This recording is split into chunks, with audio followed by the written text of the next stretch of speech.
The snow fell in thick, silent curtains outside the kitchen window, each flake catching the glow of Christmas lights strung haphazardly across our neighbor's fence. I pressed my swollen fingers against the cold glass, watching my breath fog the surface. Inside, the apartment smelled of pine from the cheap artificial tree David had bought 3 years ago, its plastic branches sagging under the weight of ornaments I'd collected since we were newlyweds.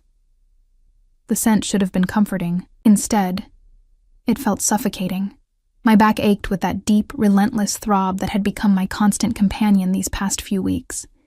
8 months pregnant, and I could barely remember what it felt like to sleep through the night, to bend over without grunting, to exist without this heavy, precious weight pressing against my ribs. I placed both hands on my belly, feeling the baby shift beneath my touch. A foot, maybe, or an elbow. My daughter. Our daughter. Emma, we need to talk. David's voice cut through the quiet like a blade. I turned from the window, my heart already sinking at his tone. He stood in the doorway of our bedroom, still wearing his work clothes. The navy suit I'd helped him pick out last year. The tie I'd given him for his birthday, but something was wrong. His face was pale, his jaw set in that stubborn way I'd learned to dread. "What's wrong?" I asked.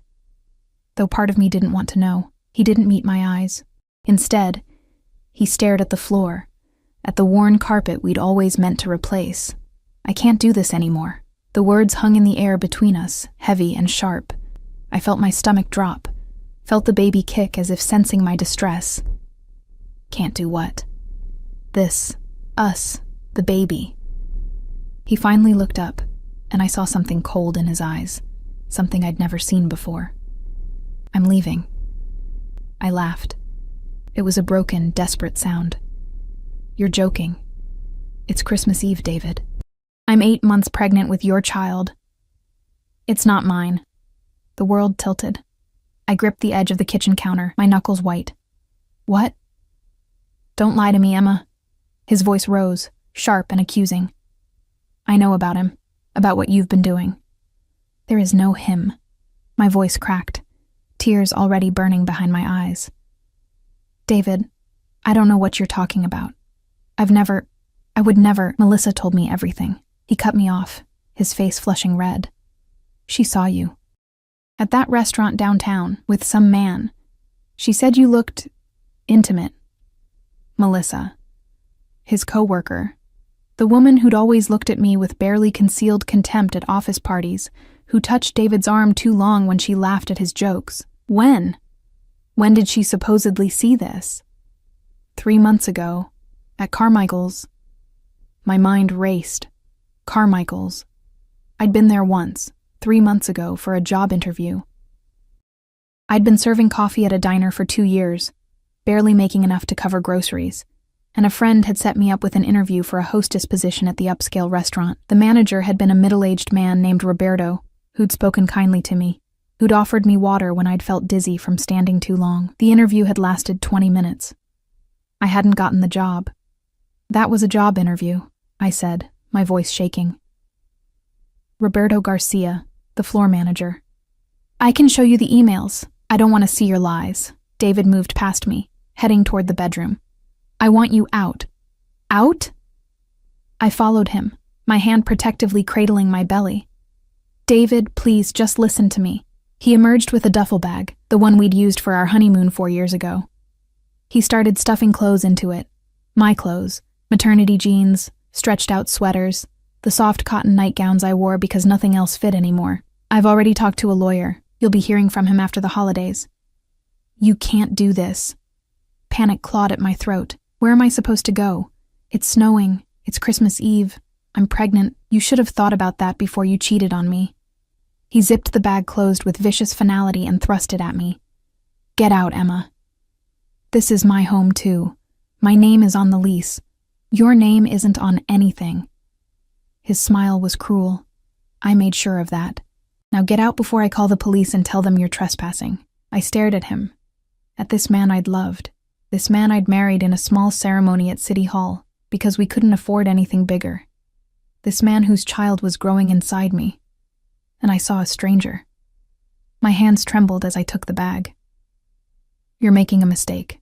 The only mistake I made was trusting you. The cold hit me like a physical blow the moment I stepped outside.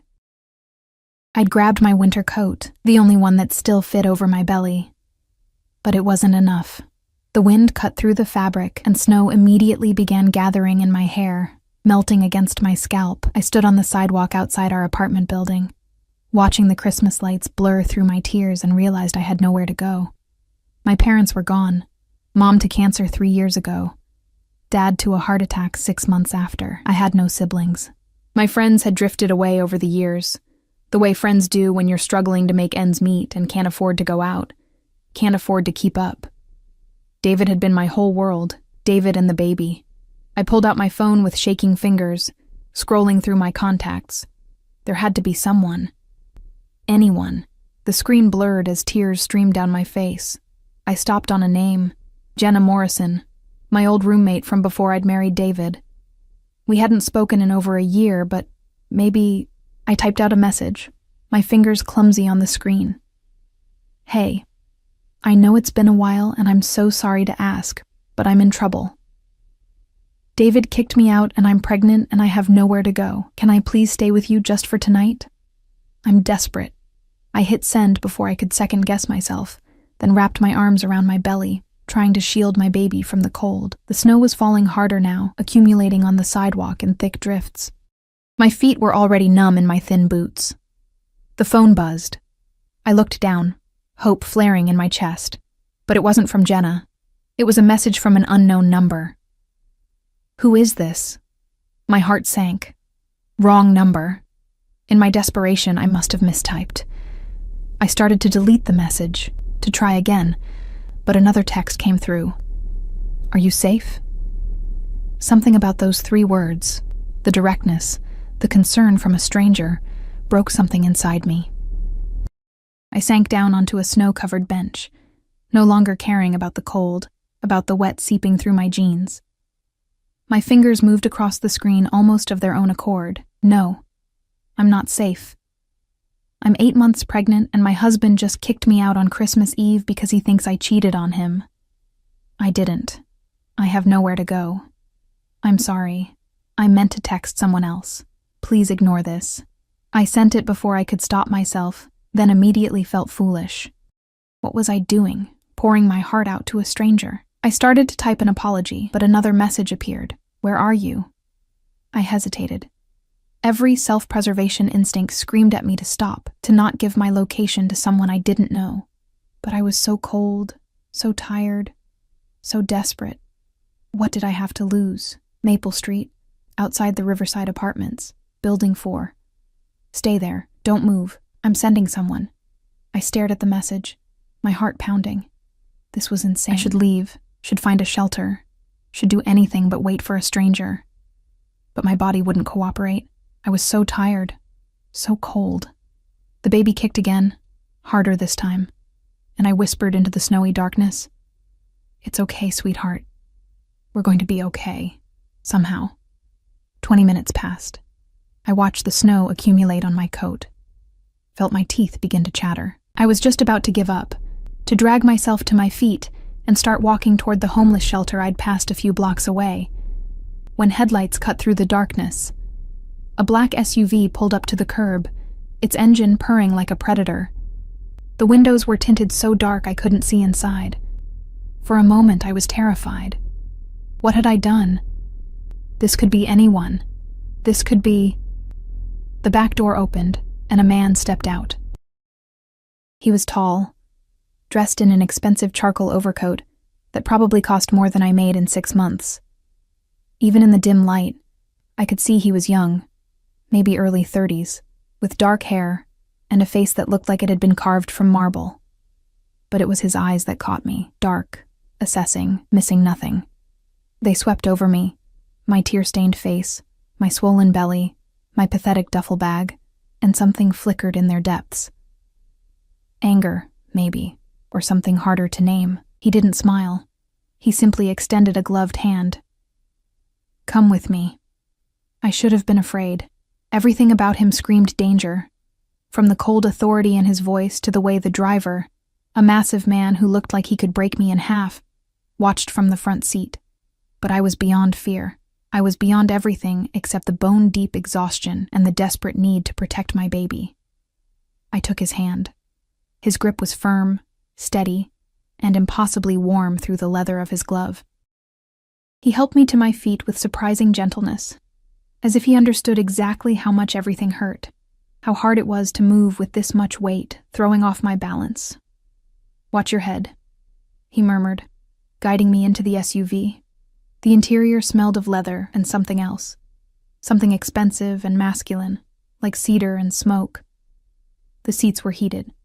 I almost wept at the warmth. He slid in beside me, and the driver pulled away from the curb without a word.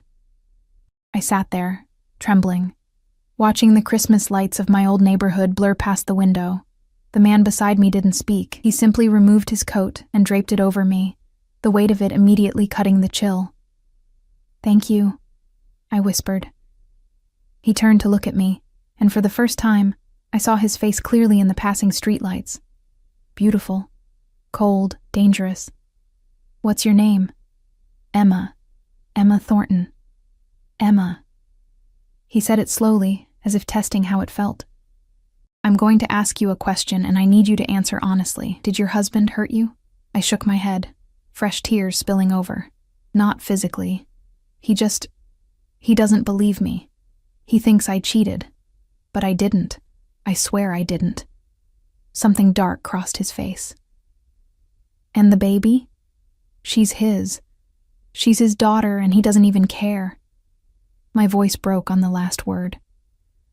The man was silent for a long moment, his jaw tight. Then he pulled out his phone and typed something quickly. He didn't offer his name. He didn't explain who he was or where we were going. But somehow, sitting in that warm car, wrapped in his coat that smelled like expensive cologne and cold winter air, I felt safer than I had in hours. The baby kicked, and I gasped softly, my hand flying to my belly. He noticed immediately. "Is something wrong?" "No, she's just active." I tried to smile through my tears. "She doesn't like it when I'm upset." He stared at my hand on my belly for a long moment, something unreadable in his dark eyes.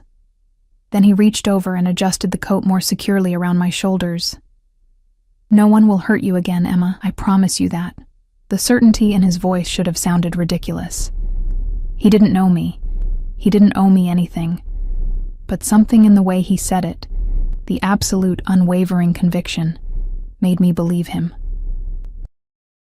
As the SUV turned onto a tree-lined street where houses gave way to mansions, where Christmas lights became elegant displays of wealth and power, I realized I'd made a choice. I'd gotten into a stranger's car on Christmas Eve, and now I was heading somewhere unknown with a man whose name I didn't even know. I should have been terrified. Instead, for the first time since David had told me to leave, I felt the tight knot of panic in my chest begin to loosen. The stranger beside me made a phone call, his voice low and commanding. "Prepare the East Guest Suite, medical supplies, and get Dr. Chen here within the hour."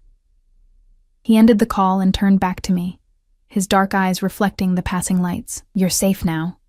But as the SUV pulled through iron gates that opened before us like a jaw, I wondered what kind of safety I'd just traded my freedom for. The mansion rose before us like something out of a dream, or a nightmare, depending on how you looked at it. 3 stories of pale stone and glass, windows glowing with warm light that spilled onto manicured lawns now blanketed in fresh snow. A fountain stood silent in the circular drive, its water frozen mid-cascade into crystalline sculptures. This wasn't a home. This was a statement of power. The SUV stopped beneath a covered portico, and before I could reach for the door handle, it was opened from the outside. Another man in a dark suit stood there, his face professionally blank as he offered me his hand. I struggled out of the vehicle, my movements awkward and ungainly, acutely aware of how I must look, my hair wet from melted snow, my cheap maternity jeans stained and stretched, my face surely blotchy from crying. The man who'd rescued me emerged from the other side with fluid grace. Up close, under the mansion's exterior lights, I could see more details. His jaw was sharp enough to cut glass, with the shadow of stubble that suggested he'd been working late. His suit was impeccable, tailored to perfection, the kind of clothing that whispered rather than shouted wealth. But it was the way he carried himself that truly caught my attention, the absolute confidence, the way the other men deferred to him with subtle shifts in posture. This way. He placed a hand on the small of my back, guiding me toward the entrance. His touch was light, but somehow commanding, and I found myself moving forward even as my mind screamed that this was all too surreal. The front door opened before we reached it, revealing an older woman with silver hair pulled into an elegant bun. She wore a simple black dress with a string of pearls, and her eyes, kind and sharp simultaneously, swept over me with the practiced assessment of someone used to evaluating situations quickly. "Mrs. Chen," the man said, "this is Emma. She'll be staying in the East Wing." "Of course, Mr. Volkov." The woman's voice was warm despite the formality. She smiled at me, and something in my chest loosened slightly. "Come, dear. Let's get you warm and dry." Volkov, so that was his name. It suited him somehow. Strong, foreign, dangerous. The interior of the mansion was overwhelming. Marble floors gleamed beneath an enormous chandelier that caught the light and scattered it into 1,000 tiny rainbows. A curved staircase swept upward, its banister polished to a mirror shine. Artwork hung on walls painted in muted, expensive colors. Not the prints I was used to, but original paintings that probably cost more than I'd earn in a lifetime. "Mr." Volkov walked ahead of us, his phone to his ear, speaking in rapid Russian. I caught none of it, but the tone was clear. He was giving orders, and they would be followed. Mrs. Chen led me up the staircase, her hand gentle on my elbow, as I navigated each step with increasing difficulty. "How far along are you, dear?" she asked softly. 8 months. Nearly 35 weeks. She made a sympathetic sound, and out in the snow on Christmas Eve. "That husband of yours should be ashamed." I didn't know how to respond to that, so I said nothing. We reached the second floor and turned down a hallway, lined with more artwork and elegant sconces that cast everything in a golden glow. She opened a door at the end of the corridor, and I stepped into a room that took my breath away. It was bigger than the entire apartment I'd shared with David. A 4-poster bed dominated one wall, piled high with pillows and covered in what looked like silk bedding in shades of cream and gold. French doors led to a balcony overlooking snow-covered gardens. A sitting area with a plush sofa and chairs surrounded a fireplace where flames already danced, filling the room with warmth. Another door stood ajar, revealing a bathroom with a clawfoot tub that could probably fit 3 people. "I'll have dinner sent up," Mrs. Chen said, moving to the fireplace to adjust the flames. "When did you last eat?" I tried to remember. "Breakfast?" No. I'd been too nervous about David's mood. "Yesterday, I think." Her lips pressed into a thin line, but she didn't comment. "I'll bring soup and bread, easy on the stomach. And tea? Chamomile, perhaps?" "You don't have to." "Of course I do." She turned to face me, and her expression was firm, but kind. "Mr. Volkov has given orders that you're to be cared for. That means proper food, rest, and medical attention. Dr. Chen, my husband, will be here soon to examine you and make sure the baby is well." The baby.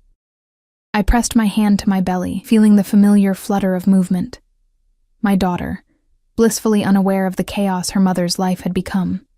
"Thank you," I whispered, my throat tight with emotion. Mrs. Chen crossed to me and gently squeezed my shoulder. "You're safe here, Emma. Whatever brought you to our door tonight, you're safe now. That's what matters."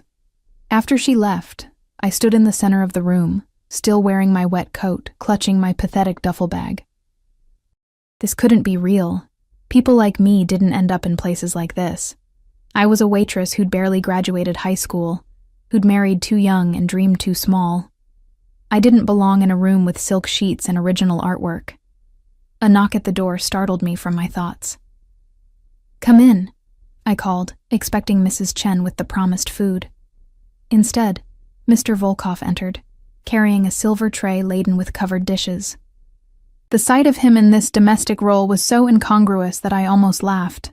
Men who wore suits that expensive, who moved with that kind of predatory grace, didn't carry food trays. "Mrs. Chen is preparing a room for Dr. Chen," he said, setting the tray on the small table near the fireplace. "I told her I'd bring this up. He lifted the covers, revealing a bowl of chicken soup that smelled like heaven, fresh bread still steaming, a pot of tea, and a plate of fruit and cheese. My stomach growled audibly, and despite everything, I felt my cheeks heat with embarrassment. "Sit," he commanded, pulling out a chair. "Eat." I wanted to argue, to maintain some shred of dignity, but I was so hungry and so tired that I simply obeyed. The moment the first spoonful of soup touched my tongue, I had to suppress a moan. It was rich and perfectly seasoned, with tender chunks of chicken and vegetables. Real food, made by someone who knew what they were doing. Mr. Volkov didn't sit. Instead, he stood by the fireplace, watching me with those dark, unreadable eyes. It should have made me uncomfortable, being observed while I ate like a starving animal. But somehow his presence was grounding, solid. "Why are you doing this?" I asked between bites, unable to contain the question any longer. "Doing what?" "This. All of this." I gestured around the room. "You don't know me. I could be anyone. I could be lying about everything." He was silent for a long moment, and I watched the firelight play across his features, highlighting the sharp angles of his face. "Are you lying?" "No." The word came out fierce, definitive. "Everything I told you is true. David is my husband. This is his baby. And he threw me out because his coworker convinced him I was unfaithful." His coworker. Something dangerous flickered in Mr. Volkov's eyes. "The one who claimed to see you at Carmichael's." I nodded, tearing off a piece of bread. "Melissa Crawford. She's wanted David since the day she met him. I always knew it, but I trusted him. I laughed bitterly. I thought our marriage meant something. "Tell me about this interview, at Carmichael's." So I did. I told him about the endless months of trying to make ends meet on my waitress salary while David's construction job barely covered rent. About the friend who'd recommended me for the hostess position. About my hope that the better pay would help us prepare for the baby. About Roberto Garcia, who'd been kind and professional, who'd given me water when I'd looked pale and told me gently that they'd gone with someone with more experience. Mr. Volkov listened without interrupting, his expression growing darker with each detail. When I finished, he pulled out his phone and typed something quickly. "What are you doing?" I asked. "Getting proof." He looked up at me, and there was something almost gentle in his gaze. "You said the manager's name was Roberto Garcia." "Yes, but..." "I'll have his statement by morning, along with security footage from the restaurant showing the date and time of your interview. Your husband will receive copies as well." I set down my spoon, staring at him. "You can do that? Just get security footage from a restaurant?" His smile was slight and didn't reach his eyes. "I can do many things, Emma." The way he said my name sent a shiver down my spine that had nothing to do with the cold. There was possession in it, ownership. As if by saving me, he'd somehow claimed me. I should have been frightened. Instead, I felt something warm unfurl in my chest. Something dangerous and confusing. "I don't even know your first name," I said softly. "Alexei." He moved closer, pulling out the chair across from me and finally sitting. "Alexei Volkov." "Russian?" My father was. "I was born here, but I keep certain traditions." The way he said it suggested those traditions went beyond language and family recipes. I sipped the chamomile tea, letting its warmth seep into my bones. "What do you do, Mr. Volkov?" "Alexei," he corrected. "And I handle acquisitions, import and export, various business ventures." It was the vaguest answer possible, and we both knew it, but I was too tired to push, and part of me didn't want to know, not yet. Not when I was sitting in his mansion, eating his food, wearing his coat that still draped over my shoulders. Another knock interrupted us. An older man entered, carrying a medical bag and wearing a kind smile that matched Mrs. Chen's. "I'm Dr. Chen," he said, extending his hand. Alexei called and said we had a patient in need of examination. "I'm not a patient," I protested weakly. "I'm fine. The baby's fine." "Humor me," Dr. Chen said gently. "I promise I'll be quick. Just want to make sure everything is as it should be after your ordeal tonight." Alexei stood. "I'll give you privacy." But as he moved toward the door, I felt a sudden spike of panic. Wait! The word came out sharper than I intended. He turned, raising an eyebrow. Could you stay? Please? I didn't understand why I wanted him there. This man I'd known for less than 2 hours. This stranger who'd plucked me from the snow like a bedraggled kitten. But the thought of being alone with only the doctor made my chest tight with anxiety. Alexei was solid, present, safe. Something flickered across his face. Surprise, perhaps, or satisfaction. He nodded once and moved to stand by the fireplace, far enough to give me privacy, but close enough that I could see him. Dr. Chen was professional and efficient. He took my blood pressure, listened to my heart and lungs, and then asked me to lie on the bed so he could check the baby. His hands were gentle as he palpated my belly, measuring and assessing. The Doppler came out, and suddenly the room filled with the rapid whoosh, whoosh, whoosh of my daughter's heartbeat. I couldn't help it. I started crying again. That sound, so strong and steady and alive. My baby, my little girl, safe despite everything. Heartbeat is excellent, Dr. Chen said, smiling. Strong and regular. You're measuring right on track for 35 weeks. Have you been having contractions? Just Braxton Hicks. Nothing regular. Any bleeding? Fluid leakage? No. He helped me sit up, his expression satisfied. You and baby are doing well, all things considered. But I want you on bed rest for the next few days. No stress, plenty of fluids, good nutrition. I'll come back tomorrow to check on you both. Bed rest? I looked around the luxurious room. I can't just stay here. You can and you will, Alexei interrupted, his tone brooking no argument. You have nowhere else to go, and you're not in any condition to be looking for alternatives. Dr. Chen packed his equipment, then placed a gentle hand on my shoulder. Listen to him, my dear. You've been through a trauma tonight. Your body needs rest to protect that baby. A few days here won't hurt. After he left, I sat on the edge of the bed, overwhelmed by everything. The silence stretched between us, broken only by the crackling of the fire. Alexei remained by the fireplace, his dark eyes never leaving my face. I should let you rest, he finally said, but he didn't move toward the door. Alexei, my voice came out small. Why did you really help me? You could have just sent someone to take me to a hotel or a shelter. Why bring me here? He crossed the room with slow, deliberate steps, stopping just close enough that I had to tilt my head back to meet his eyes. Up close, I could see flecks of gold in the dark brown, could smell that cedar and smoke scent that seemed to cling to him. He reached out, and I held my breath as his fingers gently brushed a strand of damp hair from my face. Because, he said softly, his accent thickening slightly with emotion, no one should be alone on Christmas Eve. Especially not someone carrying a child. His hand moved to hover over my belly, not quite touching. And because when I got your message, something in your words. He paused, seeming to search for the right explanation. I know what it's like to be discarded by those who should protect you. The vulnerability in that admission shocked me.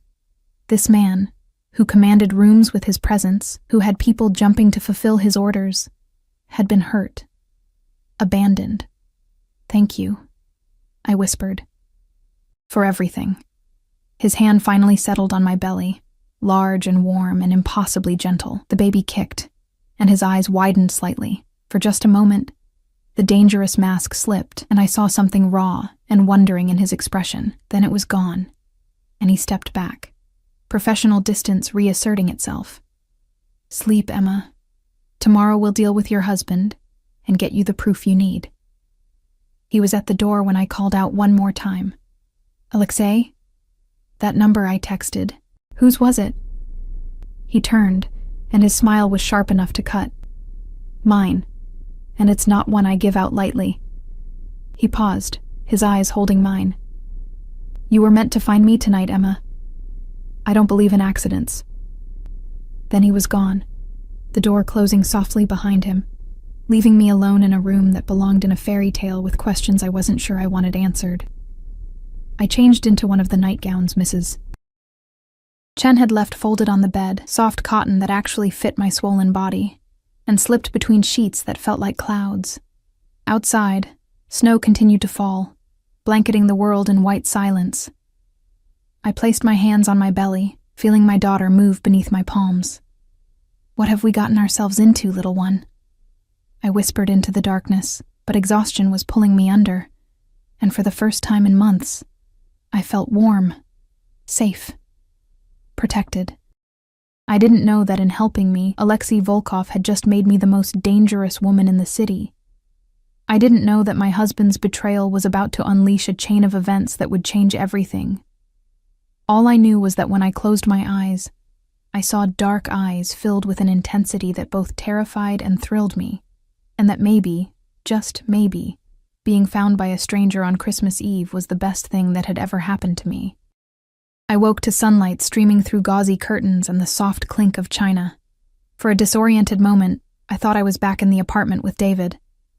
That everything had been a nightmare. Then I felt the silk sheets beneath my fingers, saw the elegant room bathed in morning light, and remembered. Mrs. Chen stood by the small table near the window, arranging breakfast on a tray. She looked up when I stirred, her smile warm. "Good morning, dear. How did you sleep?" "Better than I have in months," I admitted, struggling to sit up. My back protested, but less than usual. The mattress had been perfectly supportive, cradling my pregnant body in a way my old lumpy bed never had. "Excellent. Dr. Chen will be pleased." She helped me arrange pillows behind my back, then set the tray across my lap.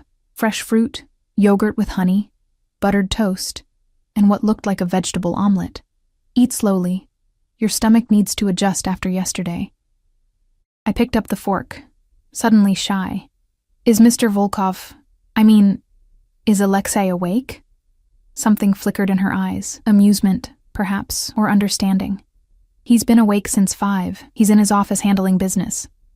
She poured tea from a delicate pot. "He asked me to tell you that the information you needed arrived an hour ago." My heart leaped. "Information?" "From the restaurant, Carmichael's." She handed me an envelope that had been tucked beside the tray. "Everything you need to prove your innocence." My hands shook as I opened it. Inside were printed emails, time-stamped security camera stills, and a notarized statement from Roberto Garcia confirming my interview date, time, and duration. The photographs showed me clearly, sitting across from Roberto at a corner table, looking nervous and hopeful, my hands folded over my barely visible pregnancy bump. The timestamp read 3 months ago, exactly when Melissa claimed to have seen me being intimate with another man. There was nothing intimate about it, just a pregnant woman desperately trying to get a better job. "How did he get all this so fast?" I whispered. Mrs. Chen's smile was enigmatic. "Mr. Volkov is very good at getting what he wants, and what he wanted was to help you." I ate slowly, mechanically, my mind spinning. With this evidence, I could prove to David that Melissa had lied. I could make him see the truth. Maybe he'd realize his mistake, apologize, take me back. But even as I thought it, something cold settled in my stomach.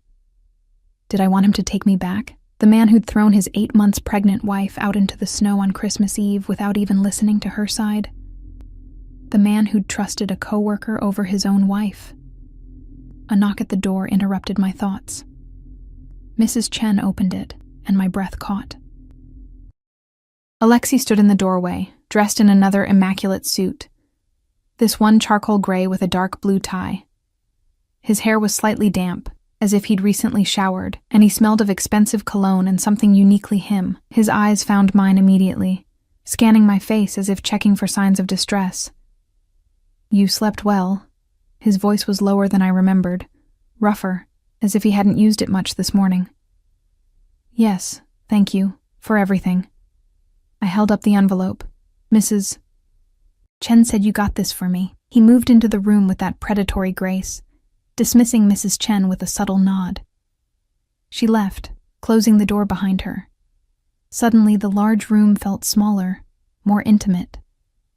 Alexei pulled a chair close to the bed, sitting so that we were nearly at eye level. "Your husband received copies an hour ago," he said, along with a message suggesting he verify the information before making further accusations. He probably won't even look at it. When David makes up his mind about something, he'll look.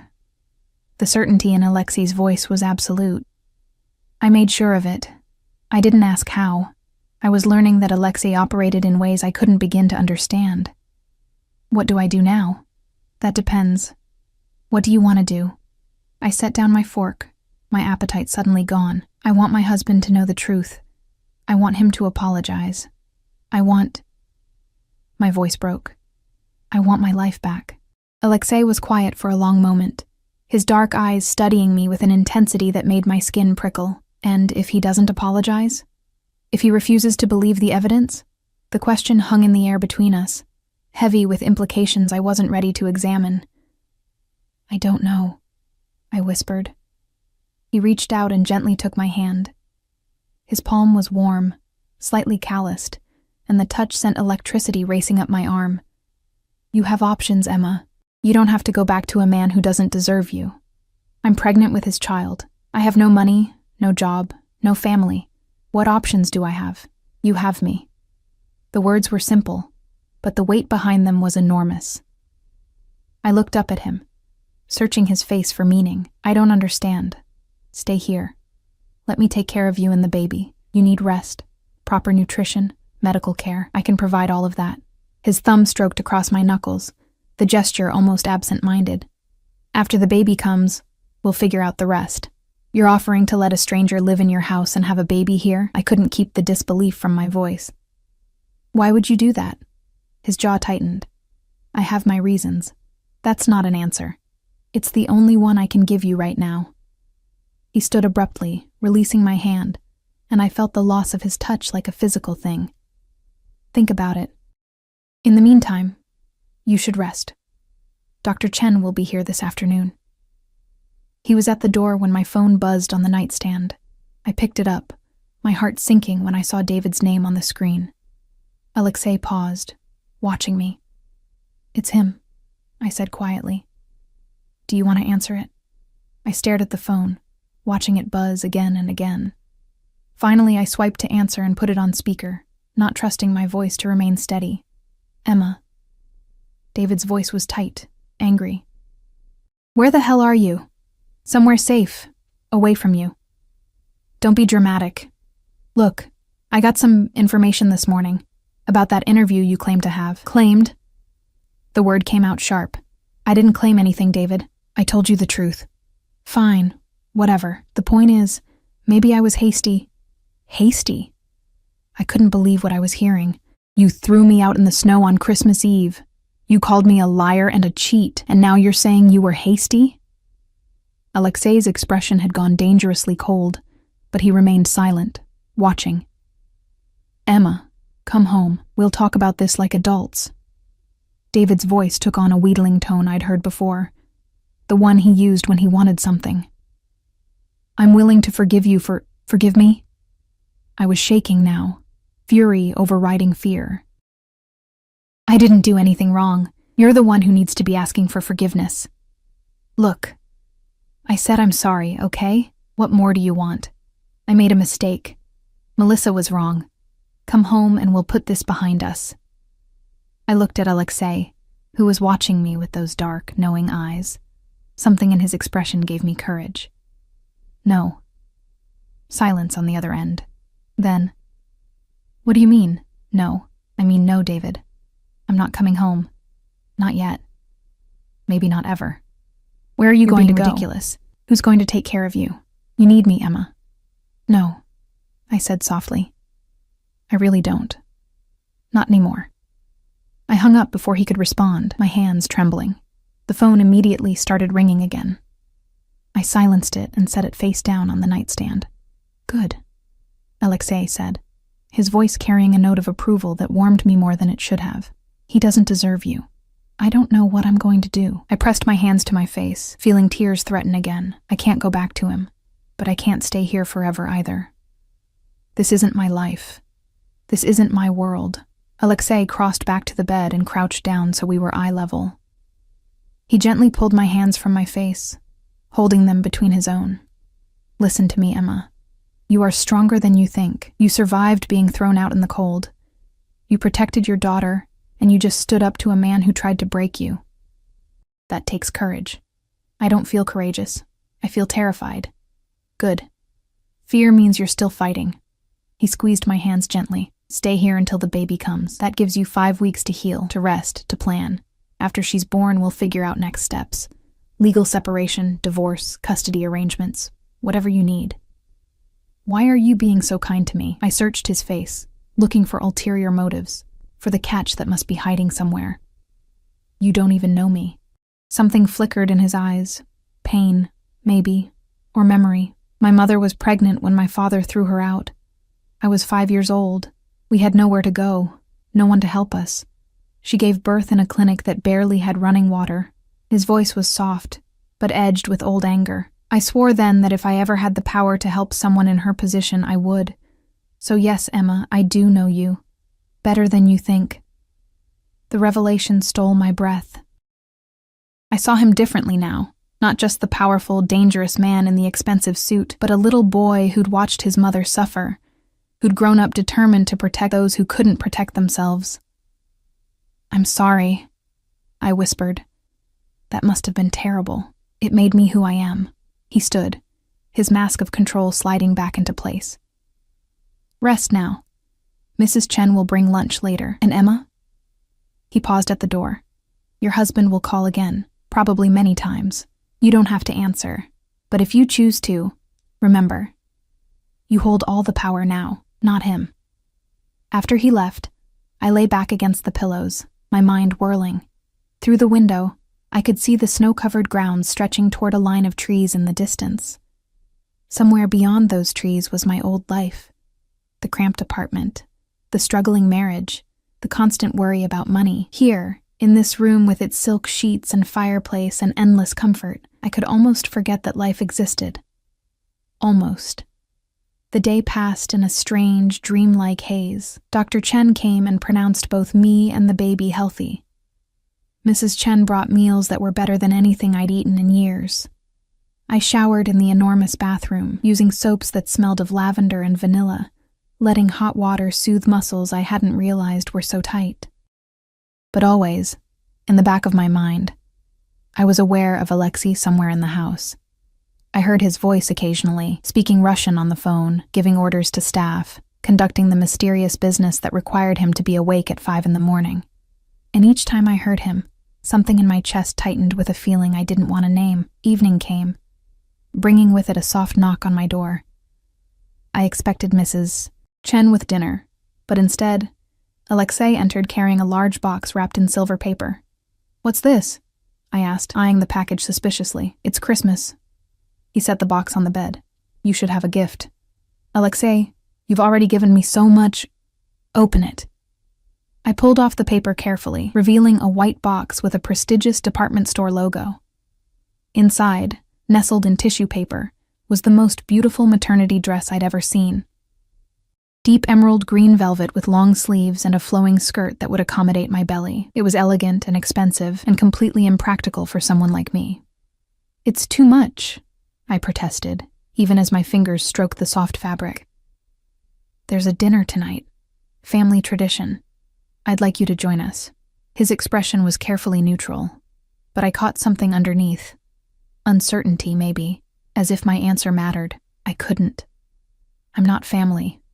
I'd be intruding. You'd be my guest. Please, Emma. The house feels less empty with you in it.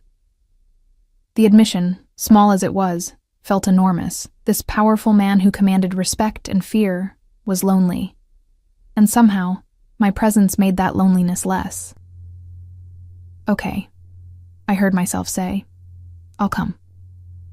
His smile was slight but genuine, transforming his face from dangerous to devastating. Dinner is at 7. Mrs. Chen will help you get ready.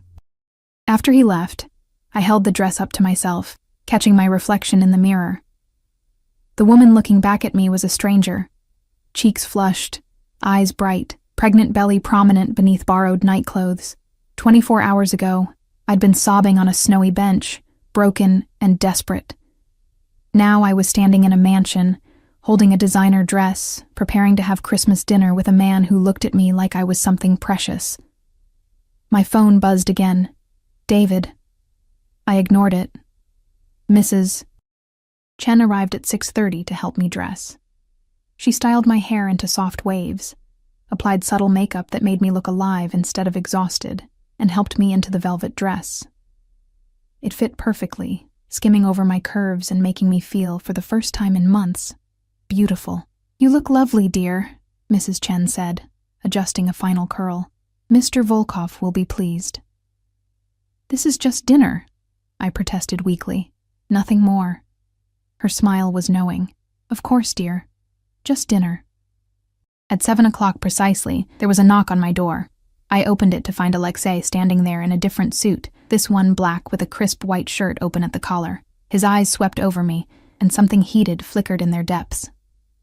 "Beautiful," he murmured, offering his arm.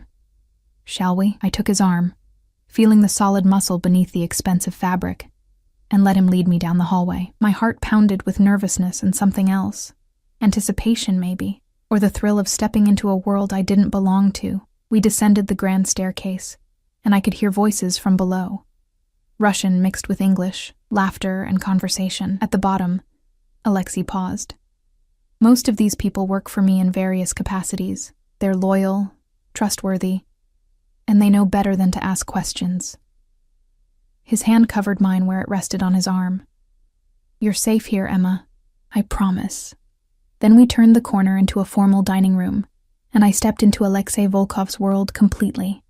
The dining room was magnificent, a long table set with crystal and china that caught the light from an enormous chandelier overhead. Perhaps 20 people were gathered, some seated, others standing near a bar where a server poured drinks. Conversation stopped mid-sentence as we entered, all eyes turning toward us. I felt exposed, vulnerable, acutely aware of my swollen belly and second-hand shoes beneath the beautiful dress. These people belonged here, in this world of wealth and power. I was an intruder, a charity case Alexei had picked up off the street. But then Alexei's hand settled on the small of my back, warm and possessive, and he addressed the room with casual authority. "Everyone, this is Emma. She'll be staying with us for a while. I expect you to treat her with the same respect you show me." The message was clear. She's under my protection. Touch her, and answer to me. A woman in her 60s approached first, elegant in a navy dress with her gray hair swept up. Her eyes were sharp, but not unkind as they assessed me. "I'm Katerina Volkova, Alexei's aunt. Welcome, dear." She took my hand in both of hers, her grip firm. "Any friend of my nephew's is family here." Others followed. Victor, head of security, a bear of a man with kind eyes, Dmitri, Alexei's second-in-command, younger and sharper, who watched me with undisguised curiosity, Elena, who managed the household staff, and more whose names blurred together in my nervousness. Alexei guided me to a seat beside his at the head of the table. As everyone settled into their places, servers appeared with the first course, a delicate soup that smelled of mushrooms and cream. The conversation resumed in a mixture of English and Russian, punctuated by laughter and the clink of silverware. I tried to eat, hyper-aware of Alexei beside me. He engaged in conversation with his guests, but I noticed his attention kept drifting back to me, making sure my water glass was full, that I had everything I needed, that no one made me uncomfortable. "So, Emma," Katerina said from across the table, her accent thick but her English perfect. "How did you meet my nephew?" The room quieted slightly, everyone suddenly interested in my answer. I felt my cheeks heat. "I texted him by accident, on Christmas Eve." Katerina's eyebrows rose. "By accident?" "I was trying to reach a friend. I had the wrong number." I glanced at Alexei, who was watching me with those dark eyes. I was in trouble, and he helped me. "What kind of trouble?" Dmitri asked, his tone casual but his eyes sharp. "Dmitri." Alexei's voice was soft but carried a warning. "Emma's past is her own business."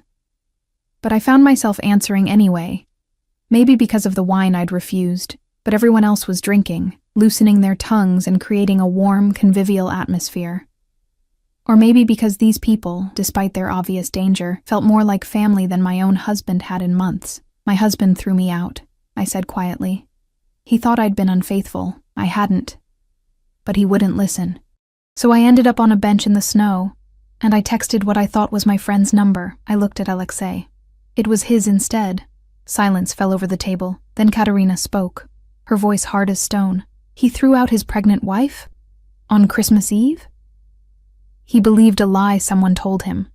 I explained, though I didn't know why I was defending David.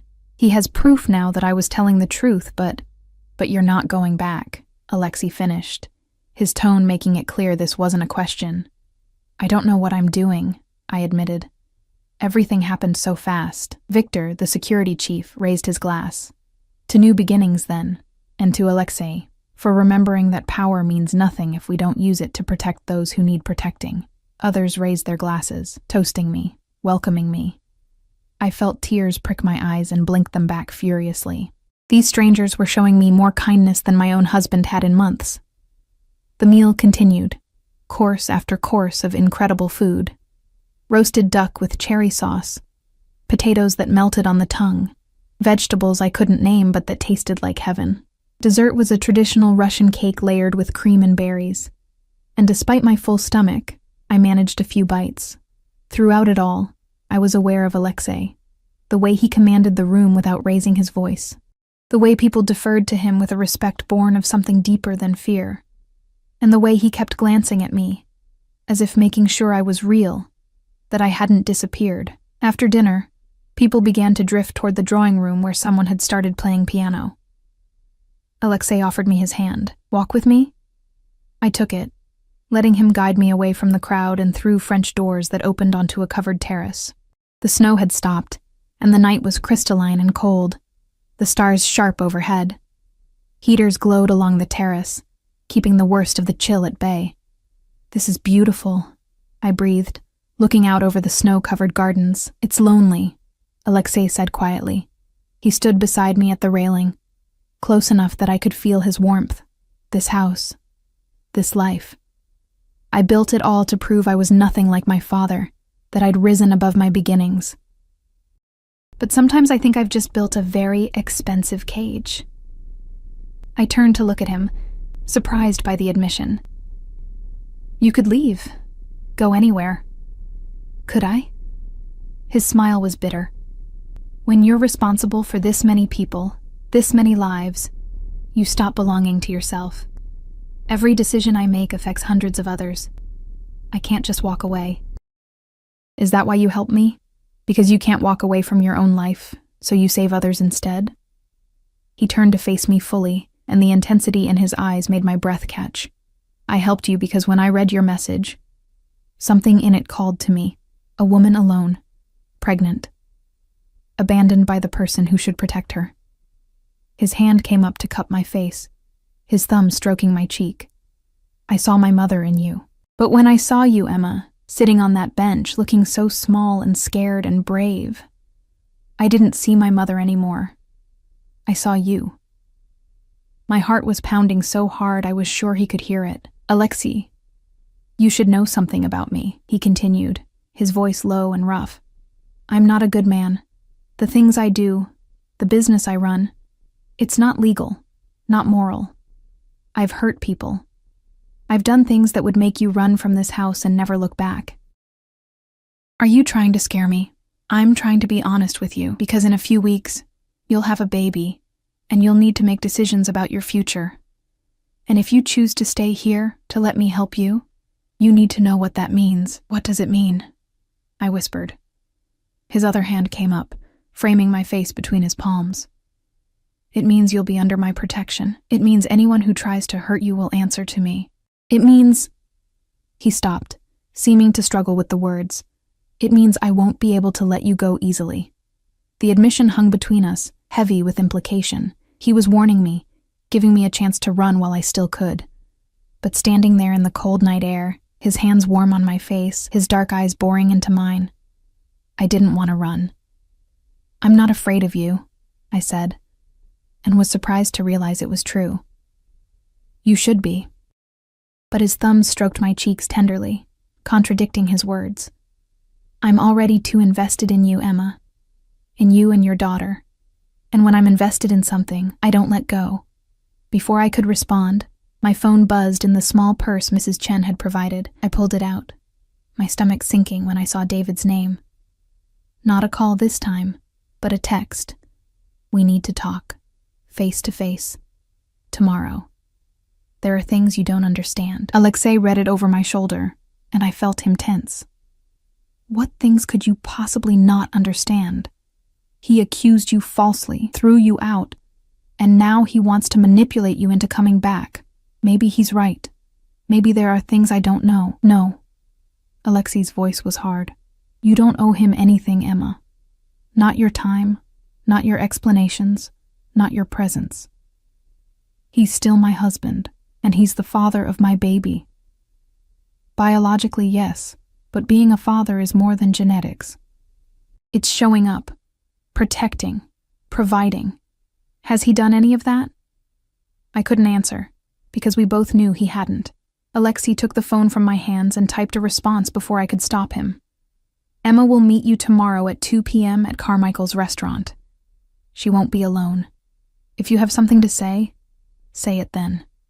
Alexei, you can't just... I can. And I did. He handed the phone back. You need closure, I understand that. But you're not meeting him alone, and you're not meeting him somewhere private where he can pressure you. Public place. My people nearby. Clear boundaries. Your people? Victor will drive you. Dmitri will be at a nearby table. You'll be safe. I don't need bodyguards to meet my husband. Yes, he said firmly. You do. Because I don't trust him not to hurt you again. Maybe not physically, but emotionally? Absolutely. His hand slid down to my shoulders.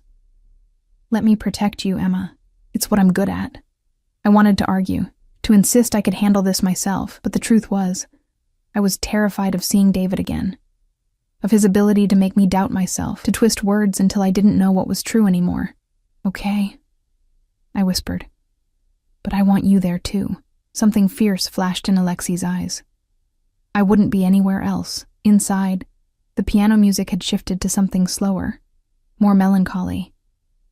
Through the glass doors, I could see Katerina dancing with Victor, their movements practiced and comfortable. It looked warm in there, safe, like a world I desperately wanted to be part of. Come, Alexei said, offering his hand. Dance with me. I can barely walk without waddling. I definitely can't dance. Then we'll sway. His smile was slight but genuine.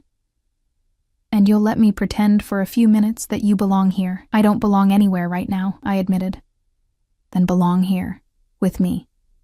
Even if just for tonight. He led me inside, and despite my protests, he pulled me gently into his arms.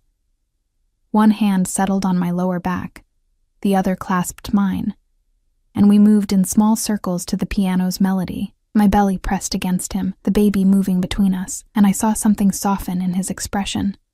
She's active tonight, I murmured. She knows she's safe. His voice was rough with emotion. You both are. We swayed together, and I let myself relax into his embrace. He smelled like expensive cologne and winter air, and something uniquely him. His hand was warm and solid on my back, his touch gentle despite the power I knew lived in those fingers. Around us, others danced and talked and laughed, but I was aware only of him. Emma, he said quietly, after tomorrow, after you've spoken to your husband, I want you to think carefully about what you want. Not what you think you should want, not what's expected, but what will make you happy, because whatever you decide, I'll support it, even if it means letting you go. I pulled back to look at him, searching his face. And if I decide to stay? His eyes darkened with something that made my pulse race. Then I'll spend every day making sure you never regret it. The song ended, and the spell broke. People began gathering coats, saying their goodbyes.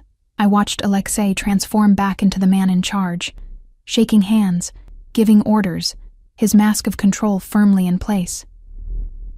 But when he looked at me, I saw beneath it to the man who'd admitted his loneliness, who'd danced with a pregnant stranger, who'd promised to protect me from everything, including my own doubts. Mrs. Chen appeared to escort me back to my room. I was exhausted, my feet aching and my back protesting. But as I climbed the stairs, I looked back to see Alexei watching me, his expression unreadable but intense. That night, I lay in bed unable to sleep despite my exhaustion. Tomorrow I would face David, would hear whatever excuses or explanations he had to offer.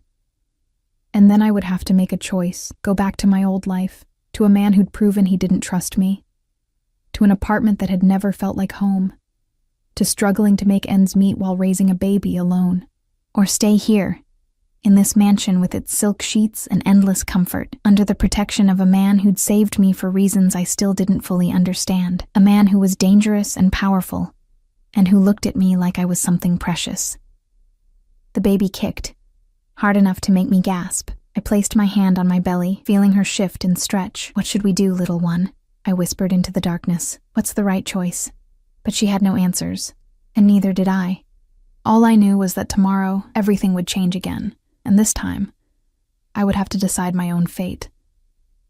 The morning came too quickly. I woke to gray light filtering through the curtains and the sound of rain pattering against the windows. The snow was melting, turning the pristine white landscape into something muddier, more real. Appropriate, I thought, for what lay ahead. Mrs. Chen brought breakfast, but I could barely eat. My stomach was twisted in knots, and the baby seemed to sense my anxiety, moving restlessly beneath my ribs. At 1 o'clock, she helped me dress in clothes that had appeared in the closet overnight. Maternity jeans that actually fit, a soft sweater in deep blue, a coat that was warm without being bulky. Everything perfectly my size, perfectly chosen. Alexei's doing, of course. At 1:30, Victor appeared at my door.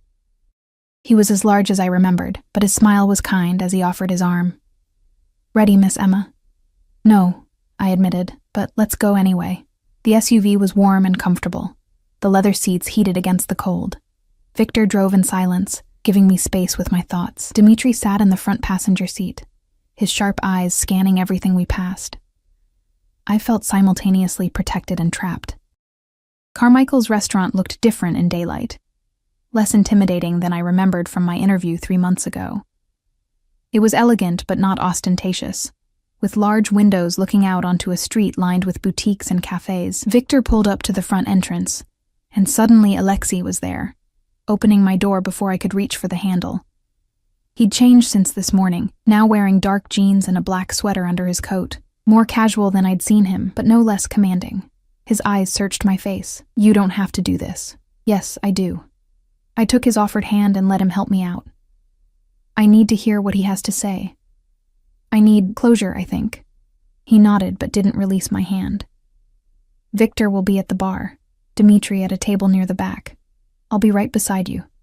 If at any point you want to leave, just say the word. Alexei, you don't need to sit with me. David will. I don't care what David thinks."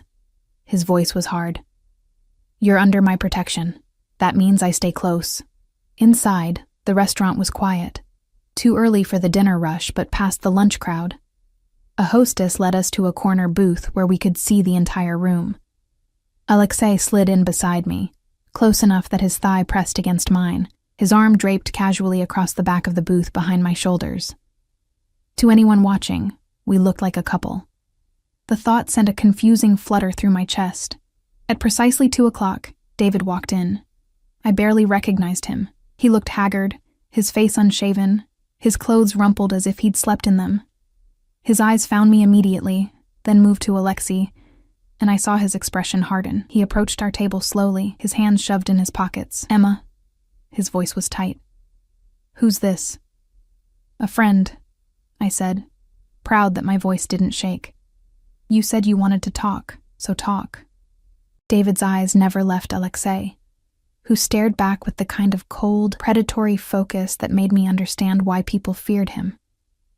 Finally, David slid into the booth across from us, his jaw clenched. "I didn't expect you to bring company. I didn't expect to be thrown out in the snow," I countered. "Yet, here we are." He flinched. "Emma, look, I know I messed up. I got that evidence you sent, and I believe you now. About the interview. About Melissa lying. How generous of you." "Don't be like that. I'm trying to apologize." He ran a hand through his hair, making it stand up in greasy spikes. Melissa admitted she lied. She said she was jealous, that she wanted to break us up so she could… Well, it doesn't matter now. Point is, I know the truth. And it only took you kicking out your pregnant wife to figure it out. Beside me, I felt Alexei tense, his fingers tightening slightly on my shoulder. I panicked, okay? I thought you'd cheated and I just reacted. David's eyes finally met mine, and I saw something desperate in them. But I'm asking you to come home now. We can fix this. We can be a family. Can we? I asked softly. Because I'm not sure we ever were, David. Not really. What's that supposed to mean? It means I've been thinking, a lot, about our marriage, about how we got here. I took a breath, feeling Alexei's solid presence beside me like an anchor. When was the last time you asked how I was feeling? About the pregnancy? About anything? David's face flushed. I work long hours to provide for us. You work long hours to avoid coming home. And when you are home, you're on your phone or watching TV or complaining about how tired you are. I've been growing our daughter alone, David. You haven't been to a single doctor's appointment. You don't know what position she's in, or that she kicks hardest when I eat chocolate, or that I've been having back pain so bad I can barely sleep. You never told me. I tried, but you never listened.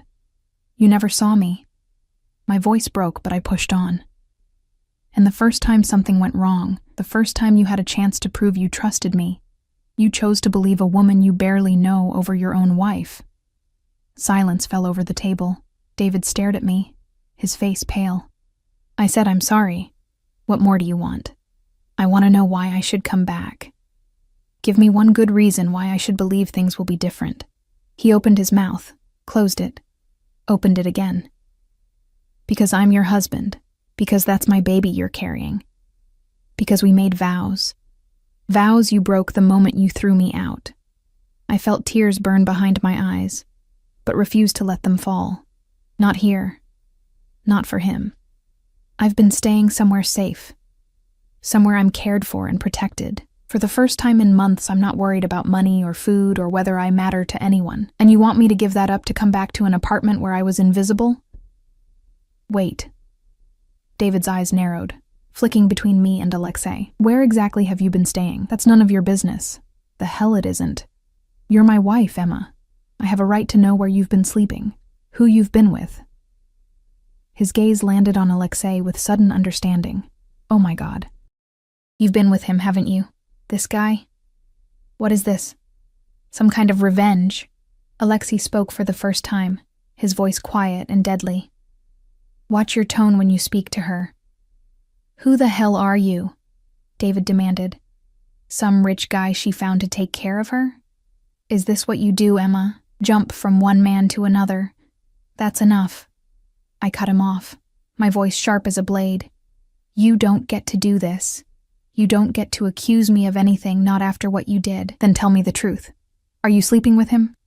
I felt Alexei tense beside me. Felt the danger radiating off him like heat, but I placed my hand on his thigh, a silent plea for patience, and answered David myself. No.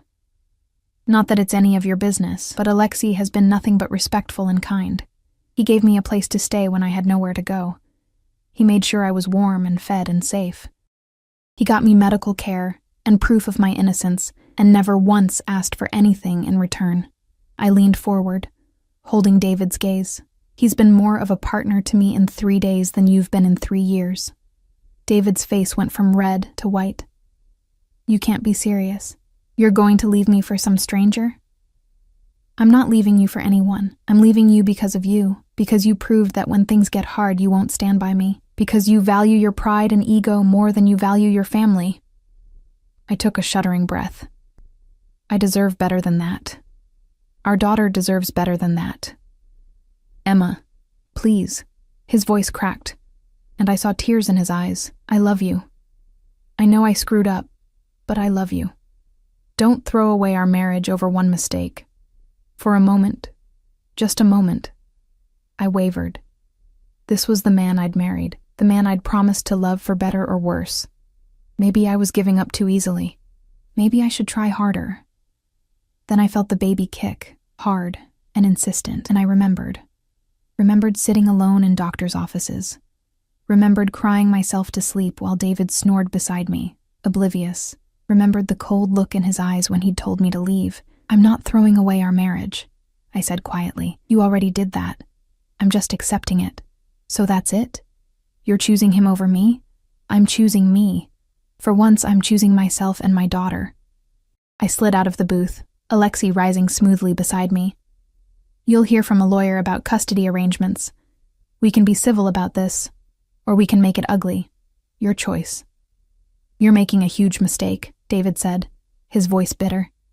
"You think this guy actually cares about you? Men like him don't date women like you. You're just a charity case to him, something to make him feel good about himself. Once the novelty wears off, he'll kick you out just like I did." I felt Alexei move, felt the violence coiled in him ready to spring, but I tightened my grip on his arm and faced David one last time. "Maybe you're right. Maybe this won't last, but at least I'll know I tried for something better, instead of settling for someone who made me feel worthless." I turned to leave, then paused. "Oh, and David, when the baby comes, I'll let you know. You can decide then if you want to be her father, or just the man who donated DNA. Either way, we'll be fine without you."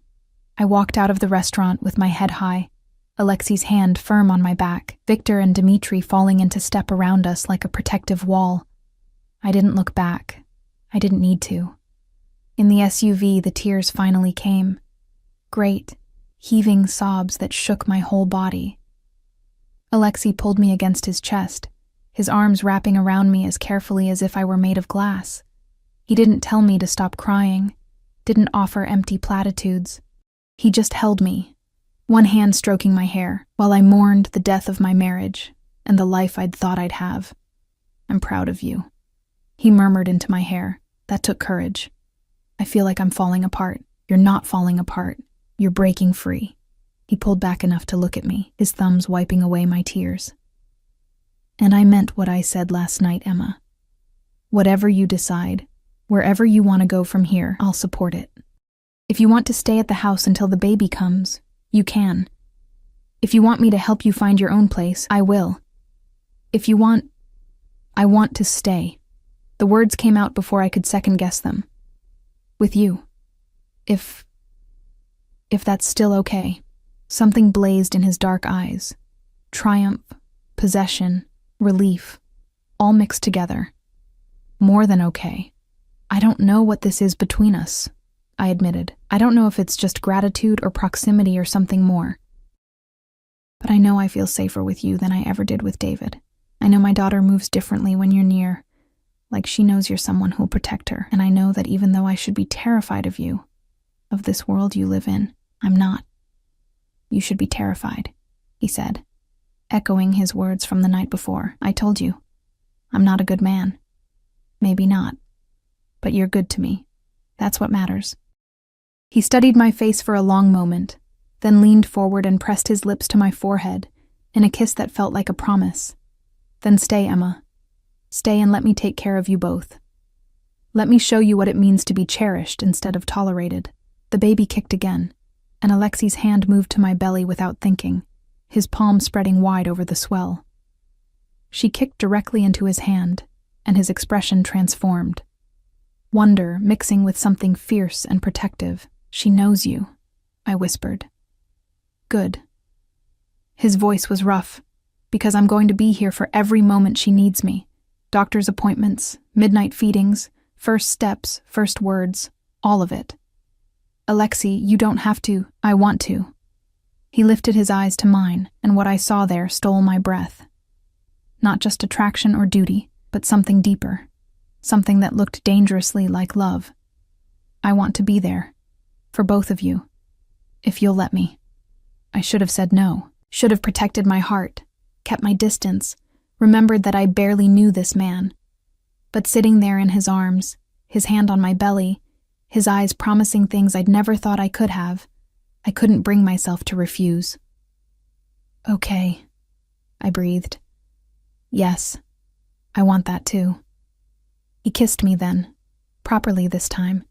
His lips were soft against mine but insistent. claiming me with a thoroughness that made my toes curl. His hand cupped the back of my head, angling me exactly where he wanted me, and I melted into him, returning the kiss with equal fervor. It was promise and possession, tenderness and heat, everything I'd been missing, and everything I'd never known I wanted. When we finally broke apart, both breathing hard, he rested his forehead against mine. "You're mine now, Emma. Mine to protect, mine to care for. Say you understand." "I understand," I whispered, and felt the truth of it settle into my bones.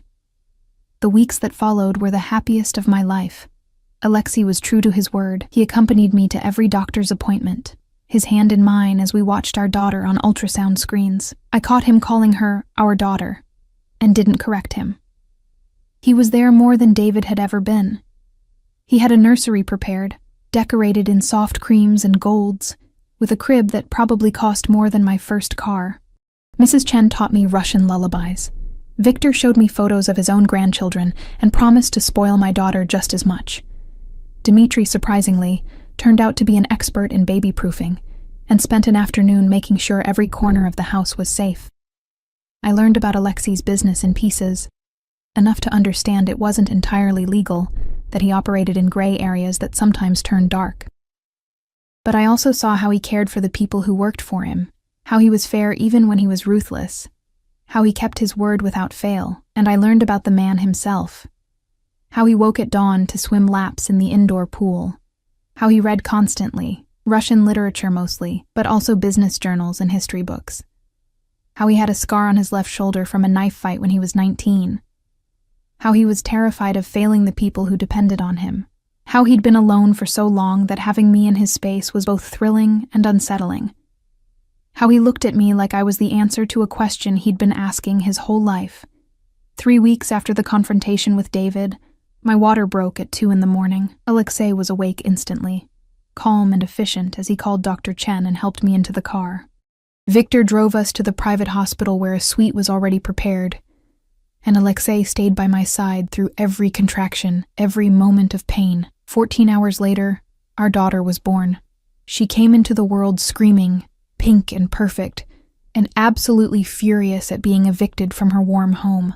The nurse placed her in my arms, and I sobbed as I looked at her tiny face, her shock of dark hair, her perfect fingers that wrapped around mine with surprising strength. "She's beautiful," Alexei whispered, his voice thick with emotion. He sat beside me on the bed, one arm around my shoulders, staring at the baby with wonder. "Perfect. Just like her mother. Do you want to hold her?" I asked.